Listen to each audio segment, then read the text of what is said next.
A fazenda de Valmonte ficava distante de tudo o que se podia chamar de civilização, 3 dias de cavalo da vila mais próxima, cercada por colinas ásperas e bosques que pareciam guardar segredos antigos.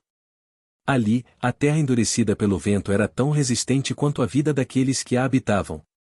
Muitos diziam que era impossível cultivar algo naquele solo, que as colheitas minguavam como se a própria terra estivesse amaldiçoada. Outros acreditavam que a região carregava um fardo antigo, histórias de guerras, batalhas contra invasores do norte e sangue derramado nas planícies. Mas para Elias, aquele pedaço de chão era tudo o que restava de sua família. Elias tinha herdado a fazenda aos 23 anos, depois que seus pais sucumbiram a uma febre que percorreu as terras vizinhas como um espectro silencioso. No velório, quando o sacerdote local recitou as últimas palavras, muitos moradores da vila comentaram que o destino de Elias estava selado, ou a fazenda o mataria, ou ele a abandonaria. A terra, diziam eles, não queria mais ninguém ali. Mas Elias se recusou a acreditar. Naquela época, sua fé era a única riqueza que possuía. Não uma fé ingênua, mas uma fé teimosa, firme como a raiz de um carvalho. Ele acreditava que a terra podia ser regenerada, que tudo que estava morto poderia renascer, desde que fosse tocado por esforço honesto e perseverança. Mesmo sozinho, mesmo ignorado pelos vizinhos que consideravam seu trabalho uma loucura, Elias permaneceu. Os primeiros meses foram brutais. Ele arava o solo com uma velha junta de bois, herança do pai, que rangia como se fosse partir ao meio a cada investida contra a terra dura. As mãos de Elias se encheram de calos tão espessos quanto o couro seco. A chuva vinha em momentos errados, o sol castigava sem piedade. Quando finalmente conseguiu plantar cevada, uma praga de insetos devorou tudo antes mesmo que as espigas amadurecessem. Ao fim do primeiro ano, Elias tinha mais dívidas do que sacas de grãos. Ainda assim, ele acreditava. Numa noite particularmente fria de inverno, enquanto alimentava os bois com o pouco feno que restava, Elias ouviu passos na entrada do celeiro. Pensou ser um viajante, mas encontrou uma mulher parada sob a neve fina. Era Alteia, a filha do ferreiro da vila, conhecida por sua língua afiada e por nunca sorrir. Ninguém sabia por que ela estava ali, se ela não explicou. Elias, disse ela, com voz firme, eles estão dizendo que você não vai sobreviver até a próxima colheita. Ele suspirou, cansado. Eles podem pensar o que quiserem. Alteia olhou ao redor, examinando os celeiros vazios, as ferramentas quebradas, o feno escasso. Por que insiste nisso? Perguntou. Esta fazenda, ela já foi negada por todo mundo. Elias ergueu o olhar, e naquele instante seus olhos ardiam com uma determinação que surpreendeu até a si mesmo. Porque alguém precisa acreditar nela, respondeu. Se eu desistir, quem vai lutar por este lugar? Quem vai lutar pelo que resta da minha família? Alteia não disse nada por alguns segundos. Depois apenas entregou um embrulho pequeno. Meu pai disse que você não conseguiria pagar, murmurou ela. Mas eu disse a ele que, às vezes, alguém precisa de ajuda antes de provar que merece. Era uma nova lâmina de arado, recém-forjada. Foi a primeira vez, em muito tempo, que Elias sentiu as correntes do desânimo afrouxarem. Naquela noite, ele ajoelhou na neve, diante do campo vazio, e fez uma promessa silenciosa ao céu. Enquanto tiver forças, vou lutar. Enquanto tiver fé, nada me derrubará. E assim começou o segundo ano, o ano em que seu destino começaria, finalmente, a mudar. Tá curtindo? Então aperta no botão de se inscrever e ativa o sininho. Isso ajuda muito. O segundo ano de Elias na fazenda começou com um amanhecer vermelho, como se o sol tivesse decidido derramar sangue sobre o horizonte. Para muitos, isso seria um mau presságio, para Elias, significava apenas trabalho. Ele levantou antes que os galos cantassem, afiou a lâmina que Alteia lhe dera e começou a arar novamente a terra endurecida. A cada golpe, lembrava-se da conversa no celeiro. Ninguém acreditava nele, ninguém, exceto talvez Alteia, embora nem ela parecesse totalmente convencida. Mas Elias não precisava de aplausos. Precisava apenas da sua fé. No final do primeiro mês, ele percebeu que o solo estava mais maleável. As chuvas de inverno haviam penetrado mais fundo, e a nova lâmina cortava como se fosse parte de seu próprio braço. Ele plantou cevada, trigo e um pequeno lote de hortaliças. Ainda era pouco, mas era o suficiente para dar esperança. Um dia, enquanto trabalhava próximo ao rio, ouviu gritos vindos da mata. Soltou a enxada e correu. Encontrou um menino preso entre galhos caídos, um dos pastores da vila, que havia se aventurado longe demais procurando uma ovelha perdida. Elias o libertou, carregou-o até a fazenda e cuidou de seus ferimentos com ervas que sua mãe lhe ensinara a usar. A notícia correu pela vila de Elias, o fazendeiro condenado pela própria terra, tinha salvo o garoto que todos acreditavam ter sido levado pelos lobos. Pela primeira vez, homens que antes zombavam dele apareceram no portão daquela fazenda esquecida. Não vieram para ajudar, não ainda, mas vieram para olhar. Para ver se aquilo era verdade. Para ver se aquele homem, que todos haviam negado, começava a mostrar algum valor. Elias não buscava reconhecimento, mas o simples fato de não ser mais ignorado mexeu com ele. No entanto, também trouxe consequências inesperadas. Alguns homens, movidos pela inveja, começaram a espalhar boatos. Elias não salva ninguém por bondade, diziam. Ele quer provar que é melhor que nós. Quer fazer da fazenda um símbolo. Quer se sentir superior. Mentiras têm raízes rápidas. Em poucas semanas, metade da vila repetia essas palavras. Quando Alteia apareceu novamente na fazenda, encontrou Elias exausto e sujo de terra, mas com o olhar carregado de uma dor silenciosa. Eles estão falando de você, disse ela. E não é coisa boa. Elias secou o suor com o antebraço. Sempre vão falar. Sempre vão negar. Mas não é por eles que estou aqui. Alteia ficou parada por um instante, como se reunisse coragem. Eu acredito que você vai conseguir, disse ela, finalmente. E isso é mais do que posso dizer de muita gente. Aquelas palavras, por mais simples que fossem, entraram nele como fogo. Porque fé, quando recebida de alguém que entendemos como forte, pesa de um jeito diferente. Reforça. Sustenta. Mas o destino não ofereceria caminhos fáceis. No final da primavera, uma tempestade violenta destruiu parte das plantações de Elias. Raios caíram tão perto que queimaram árvores nas colinas. A pequena horta foi arrancada pela raiz. O vento derrubou parte do celeiro. Quando a chuva cessou, Elias observou o campo destruído. Tudo o que havia cultivado com tanto esforço parecia perdido. Foi ali, no meio da lama, que ele finalmente desabou.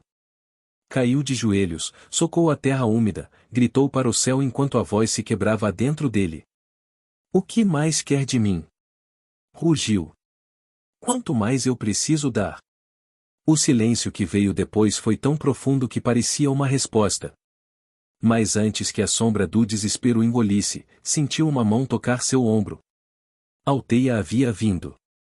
A capa dela estava encharcada, os cabelos, grudados no rosto. Mas seus olhos carregavam uma força que Elias nunca havia encarado tão de perto. Se você cair agora, murmurou ela. Se você desistir neste momento, então todos estavam certos sobre você. Elias ergueu a cabeça, respirando com dificuldade. Eu não posso continuar, confessou. Pode, disse Alteia. Por que você não está mais sozinho? Ela ajoelhou ao lado dele, colocou as mãos na lama e começou a recolher os restos das plantações destruídas. Um gesto pequeno, quase inútil diante da destruição. Mas que, para Elias, significou tudo. Naquela noite, ele voltou a olhar para o céu, não para reclamar, mas para agradecer.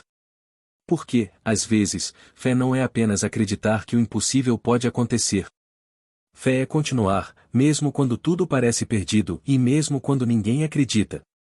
E, pela primeira vez, Elias sentiu que começava a romper as correntes invisíveis que sempre tentaram prendê-lo. O verão seguinte trouxe um calor estranho, pesado, como se o próprio ar fosse feito de ferro em brasa. As nuvens pareciam fugir da região, deixando o céu limpo demais, bonito demais, perigoso demais.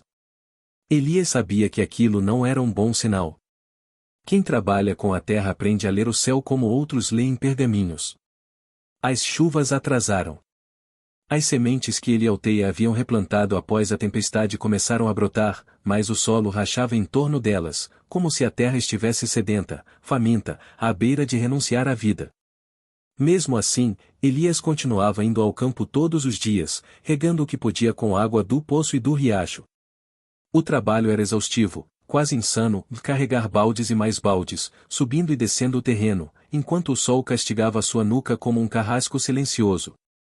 Foi nesse período que o senhor das terras, o barão Edric de Malvar, decidiu visitar a região.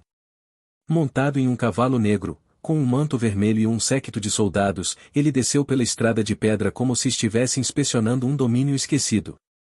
Na verdade, era exatamente isso que fazia. Os camponeses da vila se curvaram quando ele passou. Alguns apertaram os dentes, outros desviaram o olhar. Todos sabiam o que sua presença significava: impostos. Elias o viu se aproximar da fazenda, a poeira levantando atrás dos cavalos. O coração acelerou, mas ele se manteve de pé. Não se curvou imediatamente. O barão percebeu. Então você é o teimoso de Valmonte, disse Edric, puxando levemente as rédeas ao parar diante dele. O homem que insiste em cultivar terra que todo mundo já desistiu.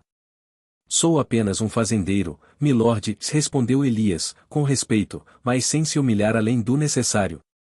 Os olhos do barão percorreram os campos magros, as plantações debilitadas pelo calor, o celeiro ainda com marcas da tempestade passada. Seus vizinhos dizem que você tem fé demais, comentou o barão, num tom quase divertido. Mas fé não paga impostos. Um dos soldados desenrolou um pergaminho, lendo a quantia devida pelas terras de Valmonte naquele ano. Quando Elias ouviu o valor, sentiu as pernas vacilarem. Era mais do que tinha, mais do que poderia ter, mesmo se a colheita fosse boa. Isso é impossível, murmurou. Nem se vendesse metade da fazenda. A terra pertence à coroa, e a coroa me confiou a administração, disse o barão, inclinando-se um pouco na sela. Se não puder pagar, tem o direito de confiscar o que for necessário, inclusive a própria fazenda. O mundo pareceu se estreitar ao redor de Elias. A fazenda que todos haviam negado, que ninguém queria, de repente se tornava desejável quando o barão via nela mais uma fonte de arrecadação. Não pela fertilidade, mas pelo controle. Terra era poder, mesmo quando era ingrata. Dê-me até a próxima colheita, pediu Elias. Se eu falhar, entrego tudo o que tenho. Edric o encarou por um longo momento. Havia algo no olhar de Elias, aquela mesma determinação teimosa que já havia impressionado outros, mesmo que nunca admitissem. O barão não acreditava em fé, mas acreditava em apostas. Muito bem, disse ele, por fim. Terá até o fim do outono. Se a colheita render o suficiente, deixarei sua fazenda em paz. Se não... Ele não terminou a frase. Não precisava. Virou o cavalo e partiu, os soldados o seguindo. Quando o séquito desapareceu na estrada, Alteia, que observava de longe, correu até Elias. O que foi que você fez? Sussurrou ela, quase sem fôlego. Você acabou de apostar sua vida. Eu não tinha escolha, respondeu ele. Se não aceitasse, ele confiscaria tudo agora. Ela passou as mãos pelos cabelos, aflita, e depois olhou para os campos, para o céu limpo, para as plantas sedentas. Não vai dar tempo, murmurou. A terra está seca. Não temos chuva, não temos gente, não temos. Temos fé, cortou Elias, sem elevar a voz, mas com firmeza. E temos você. E, talvez, tenhamos mais do que pensamos. Naquela noite, Elias foi à vila. Em vez de entrar na taberna e se perder nas conversas amargas e nas risadas cansadas, pediu para falar na pequena praça, diante da capela de pedra. O sacerdote, um homem envelhecido de olhos bondosos chamado Padre Oswin, permitiu com um gesto silencioso. Todos sabem do que o barão exigiu, começou Elias. Não sou o único em dívida. Nenhum de nós está seguro. Alguns homens resmungaram, cruzando os braços. Mulheres olharam com desconfiança. Jovens desviaram o olhar, como se tivessem vergonha de admitir o medo. A verdade, continuou Elias, é que sempre fomos tratados como se fossemos correntes presas à vontade deles. Eles puxam, nós obedecemos. Eles apertam, nós cedemos. Mas eu pergunto, e até quando? Um silêncio inquieto se espalhou. Minha fazenda foi negada por todos. Disseram que era amaldiçoada, que não valia a pena. Agora o barão quer tomá-la. Não porque ela é boa, mas porque não suporta que alguém se levante e prove o contrário. Ele quer que a gente acredite que nada do que fazemos muda o destino. Elias respirou fundo. Eu não sou sacerdote, não sou cavaleiro, não sou senhor de nada. Mas sei de uma coisa, e não nasci para viver de joelhos. Minha fé me diz que a terra responde a quem cuida dela. Que o céu ouve quem clama com sinceridade. E que, quando um homem decide lutar por algo que todos abandonaram, algo muda. Um dos aldeões resmungou. Bonito discurso. Mas isso não enche barriga. Elias assentiu. Não enche. Mas pode encher se fizermos algo juntos. Tenho um plano. Se cavarmos um canal do rio até o Campo Alto, podemos irrigar a plantação. Se alguns de vocês me ajudarem por alguns dias, juro dividir parte da colheita com suas famílias. Não posso prometer milagres, mas posso prometer trabalho. Ele esperou. O primeiro a se manifestar foi o menino que ele salvara na floresta. Já mais crescido, com cicatriz no braço, deu um passo à frente. Eu o ajudo. Depois, uma mulher magra levantou a mão. Em seguida, 2 homens. Por fim, o próprio padre Oswin murmurou. A fé sem obras é vazia. Eu também ajudarei, na medida das minhas forças. Não foram todos. Muitos ainda se negaram. Muitos ainda duvidavam. Mas, naquela noite, Elias percebeu que as correntes que prendiam aquelas pessoas começavam, pouco a pouco, a enfraquecer. E enquanto o céu permanecia seco, dentro deles começava a brotar algo que há muito tempo não sentiam. Esperança. Nos dias que se seguiram, o som de pás e enxadas ecoou pelas colinas de Valmonte. Um pequeno grupo de homens, mulheres e até adolescentes se juntou a Elias para cavar o canal até o rio. Era um trabalho que normalmente levaria meses, talvez uma estação inteira, mas eles não tinham esse tempo. Cada dia sem água era uma sentença contra as plantações. O sol queimava a pele, rachava os lábios, fazia os músculos tremerem. Alguns desistiram depois do segundo dia, exaustos. Outros permaneceram, movidos por algo que nem sabiam nomear. Elias era o primeiro a chegar, o último a parar. Quando as forças pareciam faltar, ele se lembrava da voz do barão, fria e segura, falando de confisco, de dívida, de submissão. Lembrava também da fazenda dos pais, do rosto deles, das mãos calejadas, do sorriso simples ao verem um único feixe de trigo bem formado. Alteia trabalhava ao lado dele, dia após dia. As mãos que antes só conheciam o peso do martelo agora também sabiam o peso da pá.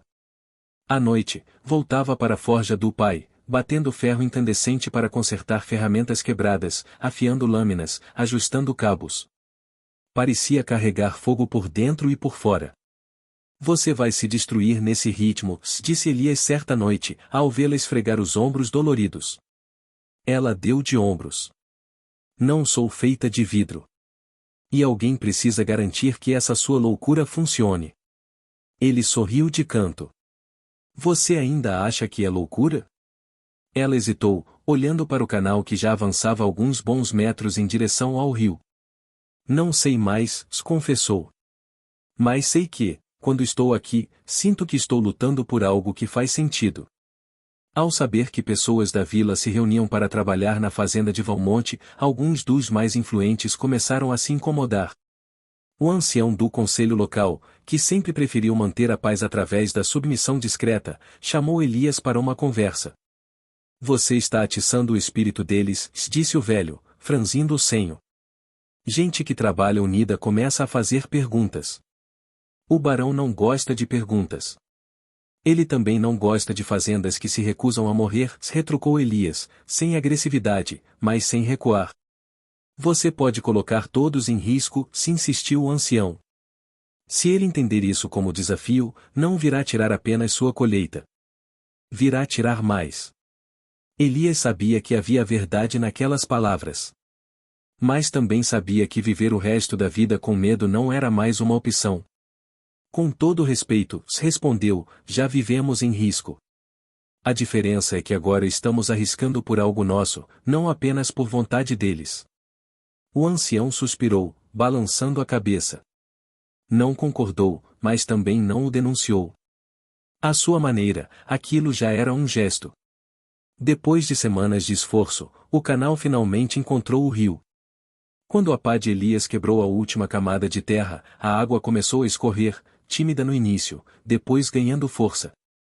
Todos se afastaram alguns passos, observando a corrente invadir o corredor de barro recém-aberto. Alguns riram, outros gritaram, outros choraram em silêncio. Funciona, sussurrou o menino pastor. De verdade. Elias ficou parado, ofegante, com as mãos tremendo. Não era um milagre no sentido que muitos esperavam, não havia luz descendo do céu, nem vozes nos ventos. Mas, para ele, aquilo era prova suficiente de que fé e ação podiam se encontrar no mundo real. Em poucos dias, a água chegou até as plantações. O solo, antes rachado, começou a escurecer, bebendo o líquido precioso. As plantas ergueram as folhas murchas, como soldados cansados que recebem reforços inesperados. Mas nem todos estavam felizes. Numa noite nublada, enquanto Elias dormia exausto, alguém ateou fogo à parte do celeiro. As chamas cresceram rápido, alimentadas pela palha seca. Foi o menino pastor quem viu primeiro o clarão laranja iluminando a escuridão e correu até a casa, gritando o nome de Elias. Fogo! Fogo no celeiro! Elias saltou da cama, ainda tonto, e correu para fora. O coração quase parou ao ver o incêndio. Sem pensar, começou a puxar baldes d'água do poço, jogando-os contra as chamas. Alteia, que tinha dormido na forja da vila, chegou pouco depois, montada em um cavalo emprestado, trazendo outros atrás dela. Formem uma linha! Gritou. Do poço até o celeiro. Homens e mulheres se organizaram numa corrente humana, passando baldes de mão em mão. A água voava em arcos prateados contra o fogo, que rugia como uma besta enfurecida. O calor era insuportável, as fagulhas queimavam braços e rostos. Ainda assim, ninguém recuou. Levaram horas para controlar as chamas. Quando o fogo finalmente cedeu, metade do celeiro havia sido destruída. Ferramentas tinham virado ferro retorcido, sacas de grãos tinham se tornado cinzas. O cheiro de fumaça ficou impregnado na madrugada. Foi um acidente? Perguntou alguém. Não, respondeu Alteia, examinando os restos queimados. Olhem aqui. Ela apontou para restos de pano embebido em óleo, jogados perto da parede que queimara mais rápido. Alguém fez isso de propósito. O choque percorreu o grupo. Alguns olharam ao redor, desconfiados, como se o culpado estivesse ali mesmo, misturado aos ajudantes. Elias sentiu um peso esmagador no peito. Não bastava a seca, não bastava a dívida, não bastava o barão. Agora havia inimigos ocultos, dispostos a destruir o que ele construía. Por um momento, a ideia de desistir voltou. Talvez fosse mais fácil entregar as chaves da fazenda, abaixar a cabeça, aceitar que o destino tinha decidido contra ele desde o início. Mas então viu algo que o fez parar. Mesmo com os braços tremendo de cansaço, mesmo com o rosto marcado pela fuligem, as pessoas da vila continuavam ali. Não tinham ido embora. O menino pastor, com os olhos cheios de lágrimas, segurava um balde vazio, como se ainda esperasse a ordem para continuar. Uma mulher apertava o rosário entre os dedos, murmurando uma prece. Padre Oswin caminhava entre os destroços, desenhando discretamente o sinal da cruz, não apenas no ar, mas nos corações abatidos. E Alteia, coberta de fuligem dos pés à cabeça, encarava Elias com o mesmo olhar de sempre e firme, incisivo, recusando-se a vê-lo tombar. Eles queimaram seu celeiro, disse ela. Mas não conseguiram queimar o que você acendeu aqui. Ela apontou para as pessoas. Ninguém mais pode dizer que essa fazenda não significa nada. Ninguém mais pode negar que você fez o que ninguém teve coragem de tentar. Elias respirou fundo, sentindo o peito arder, não por causa da fumaça, mas pela mistura de dor e orgulho. Então vamos reconstruir, declarou. De novo. Quantas vezes forem necessárias. Alguns murmuraram, cansados demais para acreditar plenamente. Mas outros assentiram. E, naquele momento, mesmo que a fazenda ainda estivesse em ruínas, mesmo que o barão ainda representasse uma ameaça, uma verdade silenciosa se instalou. A fazenda que todos haviam negado agora tinha quem lutasse por ela. E, passo a passo, a fé de um homem começava a se tornar a fé de muitos. O outono chegou devagar, como se também estivesse em dúvida sobre o destino de Valmonte. As primeiras folhas amarelas começaram a cair das árvores nas colinas, o vento ficou mais frio e, pouco a pouco, a brisa carregou aquele perfume único que só existe quando a terra se prepara para descansar depois de ter dado tudo de si. Apesar do celeiro queimado, apesar das noites mal dormidas, apesar das ameaças silenciosas, algo extraordinário acontecia na fazenda. O canal continuava trazendo água do rio, e as plantas, como se tivessem ouvido o clamor de todos aqueles que suaram por elas, começaram a se multiplicar em espigas cheias, grossas, douradas. O trigo balançava ao vento como um mar de ouro. A cevada, antes tímida, agora se erguia robusta. Até as hortaliças, plantadas em pequenos canteiros próximos ao canal, cresciam saudáveis. Os camponeses que ajudaram na obra vinham todos os dias, não apenas para trabalhar, mas para observar. Havia um certo espanto em seus olhares, como se estivessem diante de algo que contrariava tudo o que lhes haviam ensinado sobre o se conformar com o que a vida dá. A fazenda que todos chamavam de amaldiçoada, agora era a mais viva da região. Certa tarde, enquanto Elias avaliava os campos prontos para a colheita, Padre Oswin se aproximou, caminhando devagar, apoiado em seu cajado de madeira. Você percebe o que fez aqui? Perguntou o sacerdote. Elias enxugou o suor da testa, confuso. Plantei e não morri no processo? Tentou brincar, cansado. O padre sorriu de leve, mas os olhos estavam sérios. Você plantou mais do que grãos, meu filho. Plantou coragem onde só havia medo. Plantou fé onde só havia resignação. Eles não estão vindo apenas pelos feixes de trigo, estão vindo para lembrar que ainda podem lutar. Elias olhou ao redor. Mulheres conversando em volta dos cestos.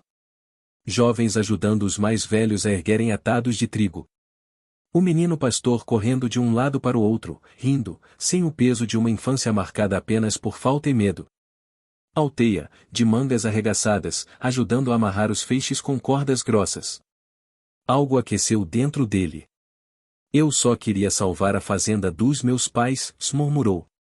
E ao querer salvar uma fazenda que ninguém queria, completou o padre, você mostrou a todos que eles também podem lutar por aquilo que lhes foi negado.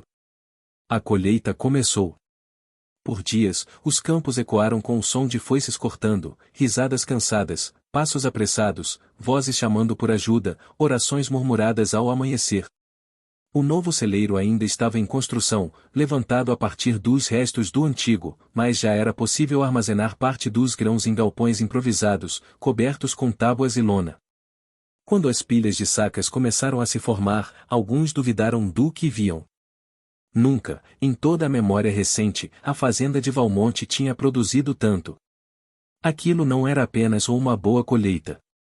Era uma resposta. Mas toda resposta, cedo ou tarde, encontra a pergunta que a gerou. E, nesse caso, a pergunta vinha montada a cavalo. Na manhã em que o barão Edric retornou, o outono já se anunciava em pleno. Seus soldados surgiram pela estrada principal como uma linha de ferro, armados e em silêncio. Os camponeses interromperam o trabalho, os murmúrios se espalharam. Alguns recuaram instintivamente, temendo o pior. Outros ficaram onde estavam, com as mãos ainda sujas de terra, respirando fundo. Elias caminhou até o caminho de entrada, parando diante do barão antes mesmo que ele descesse do cavalo. Alteia estava alguns passos atrás dele. Padre Oswin, mais atrás, ao lado de alguns aldeões. Edric olhou ao redor, surpreso pela vitalidade da fazenda. Confesso, disse, com um meio sorriso, eu esperava encontrar cinzas e abandono. Não campos cheios. A terra só precisava de alguém que não desistisse dela, respondeu Elias. Veremos se ela rende o suficiente para justificar sua teimosia, retrucou o barão. Os soldados começaram a contar as sacas de grãos, os feixes de trigo, as hortaliças reservadas para a venda. Um deles anotava tudo em um pergaminho. Enquanto isso, os olhos do barão vagavam pela multidão. Muitos abaixaram a cabeça, por reflexo. Mas alguns, desta vez, sustentaram o olhar. Havia menos medo, mais firmeza. Quando o inventário terminou, o soldado sussurrou algo ao ouvido de Edric. O barão fez um cálculo rápido e então desceu do cavalo, andando lentamente até as pilhas de sacas. Admito que estou impressionado, disse ele. Ninguém jamais tirou tanto desta terra. Você cumpriu parte da aposta, fazendeiro. Elias manteve-se firme. Parte? Sim. Porque ainda resta decidir quanto disso será meu. Aquelas palavras gelaram o ar. O acordo era claro, se a colheita fosse boa o bastante, Elias manteria a fazenda e pagaria uma quantia justa de impostos. Mas o justo era uma palavra que podia ser distorcida nas mãos de quem detinha a espada. Sabia que, na vila, há quem diga que você está atiçando rebelião? Continuou Edric, em tom quase casual. Que está ensinando camponeses a pensar que podem se erguer acima de sua condição. Elias sentiu uma fisgada de medo, mas não recuou. Não estou ensinando ninguém a se erguer acima de nada, respondeu. Só estou mostrando que podemos ficar de pé. O barão encarou longamente. Isso é mais perigoso do que você imagina. Antes que Edric pudesse continuar, uma voz se ergueu no meio da multidão. Se o senhor tomar tudo, o senhor vai nos matar de fome. Era a mulher magra que ajudara a cavar o canal. A voz dela tremia, mas não cedia. Logo, outras se somaram. Nós ajudamos a construir isso. Trabalhamos nessa terra também. Se tirar desses campos, não vai deixar nada para nossas crianças. Os soldados olharam, atentos, como cães à espera do comando. O barão ergueu a mão, pedindo silêncio. Vocês ousam me desafiar? Perguntou, a voz cortante. Por um instante, o medo voltou a tomar o lugar da coragem. As pessoas recuaram meio passo. O velho reflexo de submissão quase os dominou. Foi então que Padre Oswin deu um passo à frente. Milord, disse ele, com respeito, mas firmeza. Ninguém aqui está pedindo para não pagar. Só pedem que não sejam esmagados por aquilo que não podem suportar. O que cresce aqui não é apenas trigo. É a possibilidade de que essas pessoas não precisem mais viver como sombras. Roubar-lhes isso não traria honra ao seu nome. Edric franziu o senho. E desde quando um sacerdote de vila entende de honra mais do que um barão? Honra não é título, respondeu o padre. É o que sobra quando ninguém está olhando. Um silêncio pesado dominou a fazenda. Foi então que algo inesperado aconteceu. Um dos soldados deu um passo adiante. Era um homem de meia idade, cicatrizes no rosto, olhar cansado. Com a sua permissão, milord, disse ele ao barão, lutei em muitas campanhas, vi aldeias serem queimadas por muito menos do que isso. Mas também já vi exércitos falharem porque tiraram demais do povo. Se o senhor levar mais do que eles podem dar, não vai sobrar gente forte o bastante nem para trabalhar, nem para lutar quando o senhor precisar. A ousadia daquele comentário fez alguns camponeses prenderem a respiração. O barão olhou demoradamente para o soldado, depois para o padre, depois para Elias, depois para os campos, para o canal cortando a terra como uma cicatriz luminosa. Ele percebeu algo que talvez não esperasse ver, não era apenas um homem isolado se opondo. Era um grupo. Não uma multidão armada, mas um conjunto de pessoas unidas por algo mais profundo que o medo. A fazenda de Valmonte havia se tornado um ponto de convergência. Um símbolo. E símbolos eram perigosos. Podiam ser esmagados com violência, mas isso, às vezes, só os tornava mais fortes. Edric respirou fundo. Muito bem, disse, finalmente. Farei o seguinte, você pagará metade do que está estipulado neste pergaminho. Metade da colheita que exceder o necessário para sustentar esta gente.